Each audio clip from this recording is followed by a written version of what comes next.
Depois das garantias de que Lisboa estava calma e segura, a família real decidiu regressar de Vila Viçosa. Contudo, em 1º de fevereiro de 1908, a capital mantinha lojas e cafés fechados, as bombas continuavam a rebentar, o descontentamento era grande. Vamos ver o que aconteceu, quem foram as vítimas e os criminosos, bem como qual a razão, por que terão cometido o crime e como reagiu a população. Na regeneração assistiu-se à industrialização e à modernização tecnológica. A população urbana aumentou e as cidades renovavam-se. No entanto, nem tudo estava bem e começaram a ouvir-se novas ideias políticas. Analisamos assim o que originou o desgaste da monarquia. Como surgiu e cresceu o Partido Republicano? Na década de 1870, em Portugal, formaram-se novos partidos políticos. Mas destacou-se o Partido Republicano, fundado em 1876. As suas propostas agradaram, sobretudo, os grupos populares e as classes médias. Através de comícios, jornais e cartazes, faziam propaganda política e o partido foi crescendo em número de apoiantes e em número de deputados eleitos. Vamos ver como se encontrava o país no final da monarquia. Por outro lado, os acontecimentos da década de 1890 foram aproveitados pelos republicanos para atacar a monarquia, que apresentava vários sinais de desgaste, tais como: havia uma crise económica e financeira, as importações e a dívida pública eram elevadas. Muitas fábricas fecharam e o desemprego aumentou, assim como os preços e os impostos. Havia desigualdades sociais, o número de pobres e mendigos multiplicou-se, sobretudo nas cidades, enquanto um pequeno número de burgueses estava cada vez mais rico. O rei estava muito tempo ausente, em viagens, caçadas e outras atividades, que eram caras e pagas pelo Estado. Havia uma incapacidade da coroa em defender os interesses de Portugal, porque cedeu ao ultimato inglês, em 1890. Sob ameaça de guerra, a Grã-Bretanha exigiu a retirada dos militares portugueses dos territórios, assinalados no mapa cor-de-rosa, entre Angola e Moçambique. Esta cedência, vista como antipatriótica, fez crescer os apoiantes do Partido Republicano e a revolta da população. Destaca-se como uma observação: Dom Carlos era rei há cerca de 3 meses quando foi confrontado com o ultimato inglês.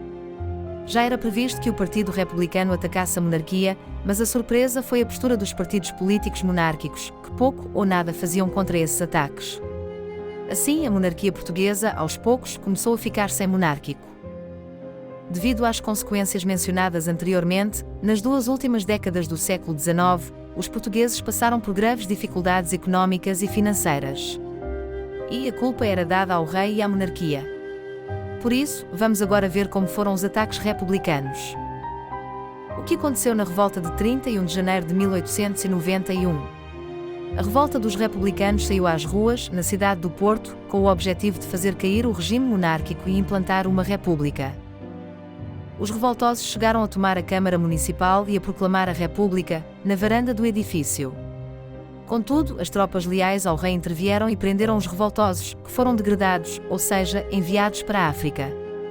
Embora esta tentativa tenha falhado, não deixa de ser uma forte evidência do desagrado dos portugueses com a monarquia e da sua vontade de mudança política.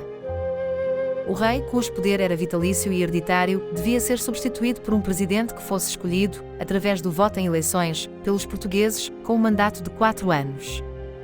E os adeptos da República não paravam de crescer. Sabes o que é uma república? É uma forma de governo em que o chefe de Estado é um presidente e não um rei, eleito pelos cidadãos ou seus representantes, por um período de tempo limitado pela lei. O que foi o regicídio? Na primeira década do século XX, o povo português passava por grandes dificuldades, fome, doenças e impostos aumentados. Rebeliões e até ataques à bomba eram uma forma de os republicanos e outros grupos políticos manifestarem o descontentamento. O governo respondia com intervenção policial, censura e prisões. Viviam-se tempos agitados e a família real preferia ausentar-se de Lisboa. Quando regressavam de uma temporada em Vila Viçosa, em 1º de fevereiro de 1908, o rei Dom Carlos e o príncipe herdeiro, Dom Luís Filipe, foram assassinados por 2 republicanos, perto do Terreiro do Paço. Os responsáveis pelo regicídio acabaram por ser abatidos pela polícia. O filho mais novo de Dom Carlos e de Dona Amélia tornou-se rei de Portugal, Dom Manuel II, de 1908 a 1910. Contudo, não esperavam tempos fáceis. Ficaste a perceber o que é o regicídio? É o assassinato de um rei ou rainha. Assim, obrigado a assumir o trono, após o regicídio acontecido, Dom Manuel II teve muitas dificuldades em repor a ordem no país e em combater a crise. Os republicanos continuavam muito ativos e a revolução estava para breve. Sabes o que aconteceu em 5 de outubro de 1910 e que continua a ser feriado nacional? Foi a Revolução Republicana que deu origem à implantação da República e que vamos ver como aconteceu. Apesar dos regicidas, ou seja, os assassinos, serem republicanos, o partido não apoiou a sua ação violenta e criminosa, que também foi criticada pela população. Desta forma, o Partido Republicano conseguiu mais apoiantes, nomeadamente militares. Entre a madrugada do dia 4 e o dia 5 de outubro de 1910, os revolucionários republicanos saíram para a rua, em Lisboa, numa mistura de soldados, marinheiros e populares armados. Houve tiros, gritos, medo e muita tensão. Sem ter quem a defendesse, a monarquia caiu, apesar da fraca organização militar dos republicanos. A família real partiu para o exílio em Inglaterra, enquanto, na varanda da Câmara Municipal de Lisboa, José Relvas proclamava a República ao povo e apresentava o governo provisório, dirigido por Teófilo Braga. Quais foram as primeiras medidas do governo republicano? Criar uma Constituição e preparar eleições para a presidência da República eram duas prioridades da Primeira República, e os trabalhos iniciaram-se nesse sentido. Ao mesmo tempo, para promover o novo regime, o governo provisório aprovou novos símbolos nacionais como a bandeira verde e vermelha, com o escudo de armas de Portugal sobre uma esfera armilar amarela. A moeda do escudo substituiu o real, o hino nacional adotado foi a portuguesa. Foi composta em reação ao ultimato inglês e rapidamente se assumiu como um hino patriótico e republicano. Outras medidas importantes para a educação e para os trabalhadores estavam a ser planeadas. Sabes quando deixou de se usar a moeda reis e passou a usar-se escudos? Foi em maio de 1911 que começou-se a usar os escudos. Moeda usada até ao início do ano de 2022, sendo depois substituída pelo euro. Em 5 de outubro de 1910, com a implantação da República, formou-se um governo provisório, liderado por Teófilo Braga. Surgiram novos símbolos nacionais e outras mudanças, registadas na Constituição Republicana. A mudança do regime monárquico para o regime republicano exigia uma nova Constituição. Por isso, uma das primeiras medidas do governo provisório foi organizar eleições para formar a Assembleia Constituinte. Os deputados eleitos para esta Assembleia redigiram a primeira Constituição da República. Quais foram as principais mudanças? Conhecida por Constituição de 1911, ano em que foi aprovada, este documento provocou rupturas na vida dos portugueses. Vamos ver 5 pontos importantes desta ruptura. Acabou definitivamente com os privilégios da nobreza e do clero. Todos passaram a ter direito à igualdade, direito à liberdade e ao culto religioso.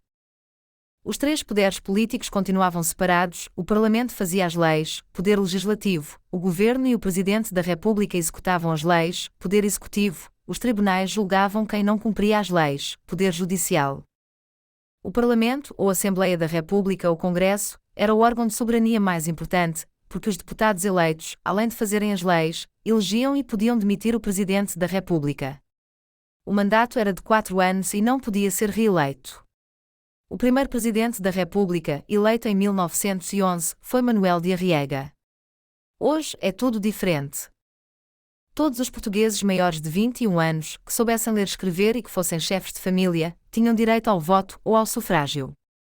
Quem não sabia ler e escrever era excluído, mais de metade da população. Se a Constituição de 1911 não as referia, uma lei de 1913 definiu que as mulheres estavam excluídas da vida política e não podiam votar. Educar e laicizar, sabes o que é laicizar? É retirar a influência da Igreja à sociedade e a instituições. Desde 1910 e até 1926, ano em que terminou a Primeira República, os deputados do Parlamento e os governos fizeram leis para tentar resolver os problemas do país. Um dos grandes problemas era a elevada percentagem de analfabetos, com maior incidência nas mulheres. As crianças não iam à escola porque tinham de trabalhar no campo e nas fábricas e contribuir para o sustento da família.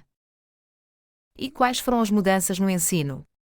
Para os republicanos, a instrução era a forma de criar cidadãos participativos e críticos, fundamentais para o progresso de Portugal. Como já sabes, ir à escola garantia aos portugueses a possibilidade de votar. Por isso, houve investimento na alfabetização e no ensino em geral como criando creches e infantários públicos, obrigando o ensino primário de forma gratuita, construindo mais escolas, incluindo liceus e escolas técnicas, agrícolas, comerciais e industriais. Fundando 2 novas universidades, no Porto e em Lisboa, e a modernização da Universidade de Coimbra. Apesar da importância destas medidas, a diminuição do analfabetismo não foi significativa. Como foi a laicização? Os republicanos também atribuíam o atraso do país à grande influência da Igreja Católica no ensino e na sociedade. Por isso, fizeram leis para laicizar o Estado. Proibiu-se, nas escolas, o ensino religioso, os registros de nascimento, casamento e óbito passaram a ser obrigatórios no registro civil e opcionais na Igreja. O divórcio foi permitido por lei.